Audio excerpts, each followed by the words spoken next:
Crash Bandicoot N.Sane Trilogy. Prettier, cleaner, still tough.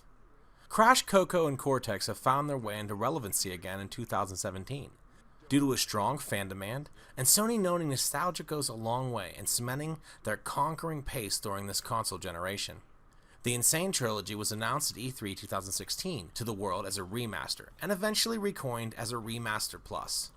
Vicarious Visions have assisted on several titles under Activision's umbrella, and they were tasked with the challenge of reviving this beloved series. I can say from my point of view, they delivered. Crash looks fresh and actually furry for once, instead of his old plain painted polygon self. The worlds have been expanded with updated visuals and improved sounds, especially in 2 and 3 for the ambient noises and effects. They have also added some animations, which leads me to gameplay. In the gameplay, the change animations have played a role. The jump mechanic has been updated, and Crash now has a tendency to slip after making a jump across the gap, instead of floating like in the old days. This has caused me some trouble, and I can see others are talking about this being a nuisance. Even though it is a nuisance, it doesn't mean it's wrong. In the old game, it was due to lack of technical skill when the geometry connected, and if the box was on the ledge, even slightly, it was enough. The new way you find Crash has a taste for falling to his death a lot more after some bad jumps. If you can look past this corrected gameplay mechanic, which shouldn't really be reason enough for you not to play this title, you will find it actually makes Crash Bandicoot more challenging, and adds to the length and eventually victory when you reach 100%. Anyone can casually play this title, but only those coming back for the Platinum will be tasked with this high Crash death rate. There are quite a few things that help the N.Sane Trilogy's replayability. There are time trials, collectibles, and 100% box smash completions in each stage.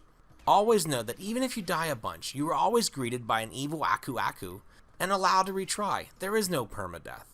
Once I doubled down, I found the challenge welcome and not as difficult as I was led to believe. I put some quality time into each one of these games in the collection and have a few notes for each. Crash 1 has the best music of the collection. It is definitely the hardest to complete as well. Crash 2 is far more approachable, and I would suggest those that are newer to Crash Bandicoot games start their playtime here and get their C game legs established. Crash 3 feels more like an updated Crash 2, and I noticed some polish challenges in regard to level select bubbles looking a little bit more edgy than they needed to. Note that this is only noticeable due to the amazing job that Vicarious Visions did on Crash 1 and 2. All in all, the big question is this worth the price tag? If based solely on my experience, I would say absolutely. Its length of gameplay, the fact that there are 3 titles to choose from, you can casually play it if you're not worried about the 100% completion. It's already priced to sell. Supporting this game is also a surefire way to get other Crash Bandicoot series rebooted, and we'll start seeing new Crash Bandicoot stories in the future and years to come. I would suggest picking this game up. I will say for Sony purists that this game's rights are still owned by Activision, and we might see Crash on the Xbox in the near future, unless Sony throws some money at Activision to lock Crash as an exclusive, which is always a possibility. If you like what you see here, please like, subscribe, comment, and check the links. We here at Broke Left Stick Games appreciate you stopping by, and we will see you soon. Thanks.